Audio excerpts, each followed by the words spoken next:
San Luis Potosí es en más de un sentido el corazón de México. Y hace un par de días hablé con su gobernador, Juan Manuel Carreras López, acerca de los desafíos que enfrenta esta entrañable entidad de la República. Aquí mi conversación con él. Juan Manuel Carreras, gobernador de San Luis Potosí, antes que nada, muchas gracias por esta conversación y por recibirnos aquí en tu estado, en este lugar magnífico que es este Centro de las Artes y concretamente el Museo de Leonora Carrington. No, al contrario, Ricardo, de verdad es un privilegio que tú estés aquí en San Luis Potosí, te lo apreciamos mucho. Ya con esto empezamos el año muy bien. Gobernador, gracias. Si se trazan coordenadas geográficas y también, bueno, si se trazan esas coordenadas de norte a sur y de este a oeste, San Luis está en el centro del país. Pero también si se trazan coordenadas históricas, descubrimos que en algún momento San Luis Potosí fue la capital de todo el país por disposición del mismísimo presidente Benito Juárez, entonces. Así es. Sí. Entonces, ¿cómo dirías tú que se puede escribir tomando en cuenta estas referencias de espacio-tiempo? ¿Cómo se puede describir el San Luis actual? ¿Cómo es el estado que estás gobernando en estos momentos? Mira, Ricardo, yo creo que lo que dices es cierto. San Luis es un cruce de caminos. Tenemos una posición pues muy cercana, digamos, a la posición en el cuerpo humano donde se ubica el corazón de la República, ¿no? Y esto nos ha dado mucha preeminencia en muchos eventos históricos, como lo comentas tú. 2 veces designada capital de la República, una en 1863, cuando iba Benito Juárez, como bien dices tú, saliendo, iba en la salida de la Ciudad de México, y en 1867 también de regreso vuelve a ser designada capital de la República. Y esto, sin duda, bueno, pues marca un antecedente histórico en esto y en otros muchos temas.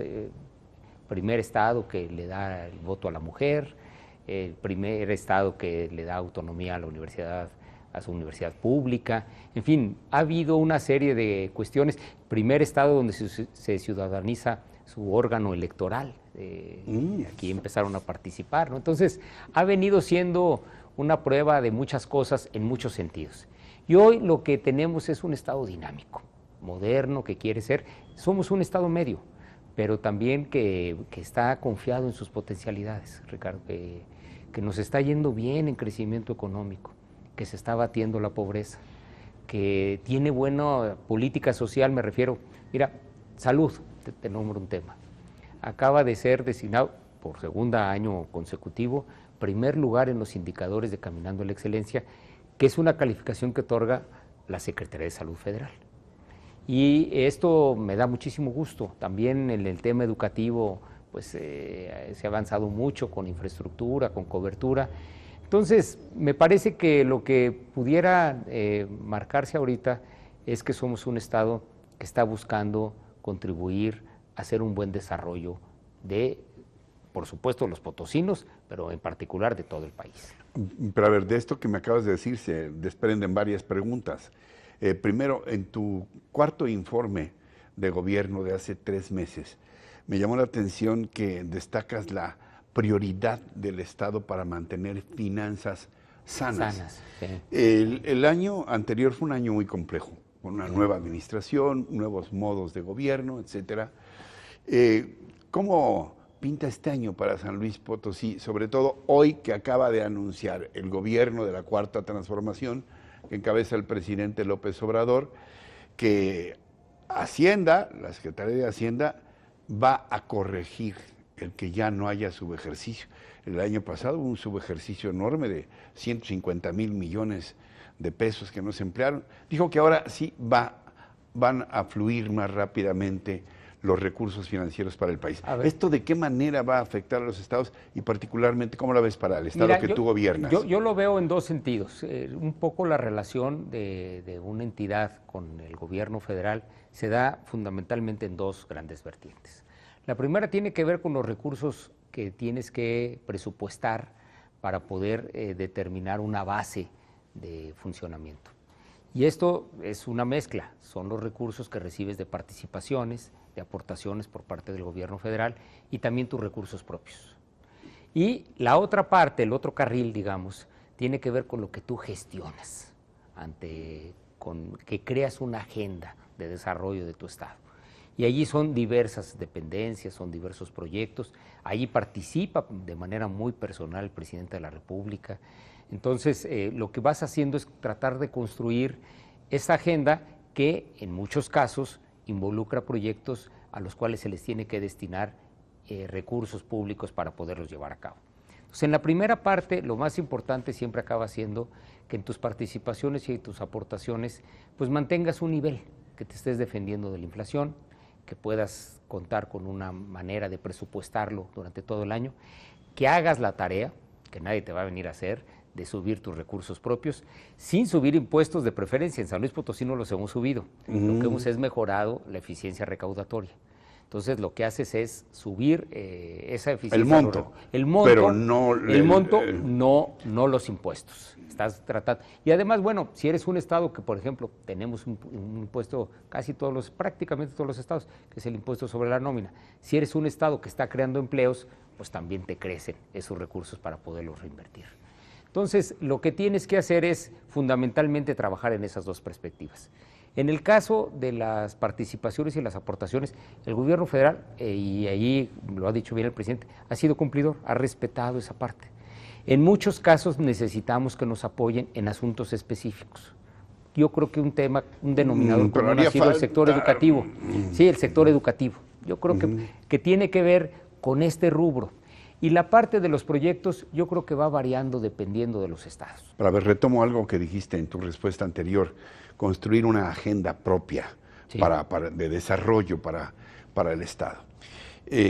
Aquí en San Luis Potosí surgieron desde los tiempos de la colonia minas de oro y plata verdaderamente legendarias. Aquí en San Luis Potosí los mexicanos descubrimos el primer pozo petrolero de toda la historia. Así es. La PES número 1. En Ébano. En Ébano. Pegado allá a Tamaulipas, pero todavía en San Luis. Sí, yo sé del Pique.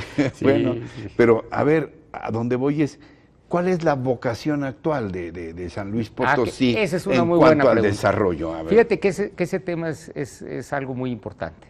Mira, sin duda yo creo que lo que ha venido desarrollando, caracterizando el desarrollo de San Luis en los últimos 10 años, y particularmente en mis 4 años de administración y en este 5º año de gobierno, es el sector manufacturero. San Luis Potosí migró de todas sus vocaciones y se consolidó como un muy importante participante del sector manufacturero. Tienes, por cierto, una planta muy importante de BMW aquí, dos, ¿no? bueno, la BMW que se acaba de poner, pero también tenemos una muy importante de General Motors. Entonces son 2 plantas. Y esto ha generado una especie de clúster automotriz, del cual también nos beneficiamos todo el Bajío, porque por esto también hay, hay correspondencia con muchos proveeduría que está en estados vecinos, Aguascalientes, Guanajuato, Querétaro y por supuesto San Luis Potosí. Al final de cuentas se trata de una región. Entonces, el sector manufacturero ha venido creciendo. Estamos en el top 10, digamos, cosa que no era San Luis Potosí, se incorpora a esa parte. Pero el sector, por ejemplo, del campo también nos ha venido creciendo de manera muy importante. Traemos crecimientos superiores al 7-8% de crecimiento anual en el sector primario. Hay productos que casi nadie sabe que somos de los principales líderes. Por ejemplo, en la caña somos el tercer estado productor de caña. En la caña piloncillera somos el primero. Tomateros en valor producto venimos después de Sinaloa. Que ha sido tradicionalmente. Entonces, estamos en la carne, somos el tercer lugar, cuarto lugar a nivel nacional productores de carne. Y en el tema, por ejemplo, de un tema que no éramos el lugar 26, pero por ejemplo, el tema del huevo, ahora somos cuarto lugar nacional productores de huevo. Entonces, el sector primario ha venido creciendo mucho. Y te doy un dato, uno de los datos que más ha crecido es el turismo dentro de este sector. Antes San Luis no era exactamente un destino turístico y ahora se ha venido creciendo mucho tenemos una nueva terminal aérea, recientemente inaugurada el año pasado. Llegaban 270,000 pasajeros por ahí de 2013 a 2014, ahorita llegan casi 650, más o menos, ese es y la terminal va a tener capacidad para recibir más de 1 millón, hasta 1.100.000, 1.200.000 pasajeros. Y estamos también trabajando con el gobierno de la República un nuevo aeropuerto en la Huasteca Potosina, el Aeropuerto Nacional de la Huasteca Potosina, que yo espero que este año se consolide ya su inicio en los primeros 6 meses del año. El crecimiento de turistas en la Huasteca es uno de los más altos que registra el país, 20% anual. Y el sector turístico en general, un 11%. Entonces, realmente yo te diría que estamos muy diversificados o empezamos a tener esa diversificación, manteniendo sin duda esa importancia y esa fortaleza de que siga creciendo el sector manufacturero. De ahí, y con esto termino esta respuesta, Ricardo, la importancia de que se firme el Tratado Comercial de México, Estados Unidos y Canadá, que es una parte vital para que siga fluyendo la inversión extranjera, que no nada más te trae dinero, también te trae transferencia de tecnología. Detrás de la noticia, continúa en un momento.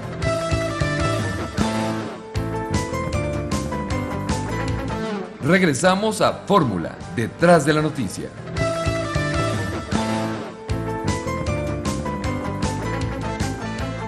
Gobernador, es evidente que suena muy bien todo esto que nos dices, las buenas noticias que hay en cuanto al crecimiento económico y las perspectivas del Estado.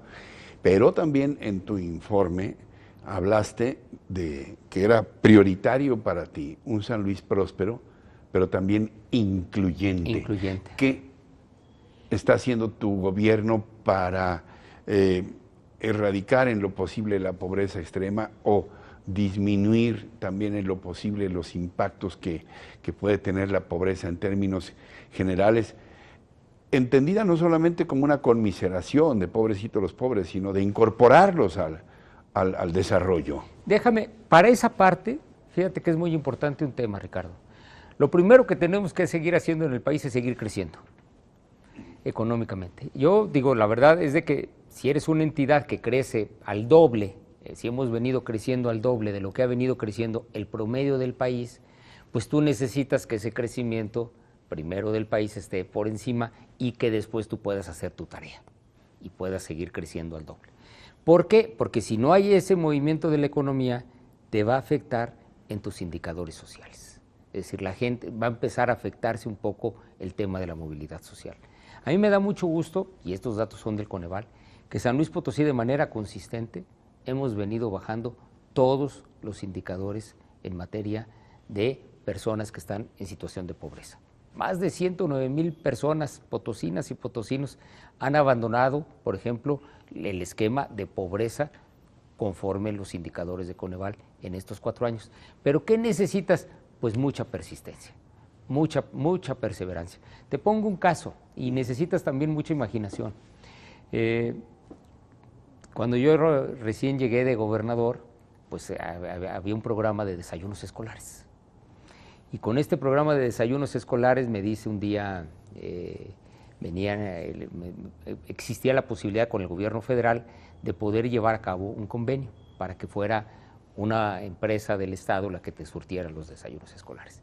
Eso me implicaba un importante ahorro respecto del presupuesto que venías teniendo. Entonces a mí me pareció muy bien. Entonces platicando, por ejemplo, con mi esposa, que es la presidenta del DIF, le dije, oye, pues a todo dar, ya inclusive nos ahorramos, va a ser proveído por Diconsa. Muy bien. Me dice, oye, pero me dice, ¿cómo que vamos a ahorrarnos? No, vas a gastar todo el presupuesto y lo que vamos a hacer es ampliar. Entonces dijimos, oye, me parece muy bien, es muy buena propuesta. Después de todo, las señoras saben hacer a veces mejor las cuentas, sí, ¿no? Sí, no se dejan en ese tema. Y entonces agarro y digo, bueno, muy bien, ¿y ahora a quién les vamos a ampliar? Y por ejemplo, ya agarramos y le ampliamos la meta a la educación indígena. Porque yo dije, aquí es preescolar y primaria, Ricardo, la educación indígena. Que tienes grupos étnicos aquí sí, muy importantes. Son cerca de 39,000 niñas y niños que todos los días participan en el subsistema de educación indígena. Tenemos 3 etnias aquí, San Luis Potosí.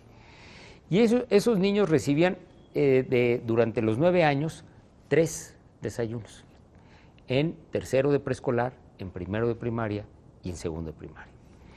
Al ampliarse la base, por ejemplo, como en el tema de acceso a la alimentación, que es un tema importantísimo para el combate a la pobreza, logramos que pasaran desde primero hasta sexto de primaria. O sea, toda su vida que están en el subsistema de educación indígena, ahora reciben un desayuno. Y eso me parece muy importante. Éramos el lugar 20 en acceso a la alimentación, pasamos al lugar 9. O sea, trabaja eso, comedores. Entonces, tienes que hacer pues uso un poco de todas las herramientas que tengas a la mano para poder ir ayudando a la gente a que ocurra eso. Oye, el desarrollo de una entidad o de una sociedad no es parejo. Hay unos que tienen mayor acceso a ciertos bienes, mayores capacidades, los agarran mejor parados. Hay otros que están en menores condiciones. Bueno, a estos que están en menores condiciones tiene que haber una acción dirigida del Estado para que puedan ir aprovechando las oportunidades que su espacio social, que su Estado, que su país les ofrece. Gobernador, en estos años, hay otro aspecto fundamental que tú también abordas en tu informe. En estos años, sobre todo recientemente, los mexicanos hemos aprendido que todo pierde su sentido si no tenemos un elemento fundamental, que es la seguridad. En este terreno, ¿cuál ha sido la experiencia tuya con este gobierno reciente que además ha hecho una convocatoria para una coordinación a nivel nacional? Ha instaurado la Guardia Nacional. Yo no sé sinceramente claro, si está funcionando o no. ¿Y qué se está haciendo en esta materia? Nosotros hemos tenido siempre la impresión de un San Luis Potosí que está ajeno a las manifestaciones cotidianas, por decirlo de alguna manera, de la violencia. Pero como en todas partes, sí, hay problemas. ¿Cómo lo estás enfrentando? Sí, mira, yo creo que esto, a ver, está muy reconocido que es sin duda uno de los principales retos o el principal reto que enfrentamos todos como sociedad. Entonces, ¿qué hacer? Bueno, pues primero coordinarte muy bien. Aquí se instauraron las mesas de paz y seguridad también en el Estado. Trabajamos todos los días, Ricardo, todos los días temprano. En el caso específico de esa institución, yo creo que lo que tenemos es que tener un poco nada más de paciencia para que puedan tener mayor presencia, que venga con mayor equipamiento y su capacitación para que podamos en ese momento tener todos los elementos para que nos pueda ayudar con mayores resultados a lo largo y ancho del país. Finalmente, gobernador, en un tiempo ante la postura del Estado y de los potosinos frente a las invasiones extranjeras, este Estado que tú gobiernas fue llamado San Luis de la Patria. Así es. ¿Qué le dirías a quienes nos están viendo y escuchando? ¿Por qué venir a San Luis? ¿Por qué acercarnos a San Luis para reconocer San Luis Potosí, pero también de alguna medida reconocernos a nosotros mismos, a todo el resto de los mexicanos? ¿Por qué sigue siendo importante y por qué venir a San Luis Potosí? San Luis es un estado que tiene historia, que confía en sí mismo y que está trabajando para el mejor desarrollo de las potosinas y de los potosinos, en todos los ámbitos. En el ámbito de construir un estado con oportunidades, que combate la pobreza, que trabaja cotidianamente por la seguridad y la paz de sus habitantes y también por tener un desarrollo equilibrado con el medio ambiente. San Luis Potosí debe de ser siempre un referente de lo que ocurre en el país para bien. Y en eso vamos a seguir siempre empeñados. Muchas gracias. ¿Podemos venir? Cuando quieran, más que bienvenidos, vengan, San Luis Potosí los espera con los brazos abiertos y que vengan a conocer pues este San Luis Potosí que está trabajando, que está confiado en sus potencialidades y que quiere prosperar. Y con una propuesta cultural también que estamos viendo. Sí, 2 museos, la Casa del Rebozo de Santa María, no se les olvide el Rebozo de Santa María. Rebozo de Santa María, ¿no? Sí, que además, bueno, rebozos se hacen en todos lados de la República, pero el mejor rebozo del país, por ser el más famoso artesanalmente, es sin duda el Rebozo de Santa María. No sé si hay algo más que quieras puntualizar. Agradecerte, Ricardo. Es un privilegio que gente como tú se interese por las cosas de San Luis Potosí, y por tu conducto agradecer a todas las personas que escuchan esta entrevista y de verdad decirles que en San Luis Potosí siempre serán bienvenidos. Gobernador Carreras, gracias por esta conversación. Al contrario, Ricardo. Este espacio se queda abierto. Muchísimas gracias. Hasta aquí nuestra entrevista con el gobernador Carreras de San Luis Potosí.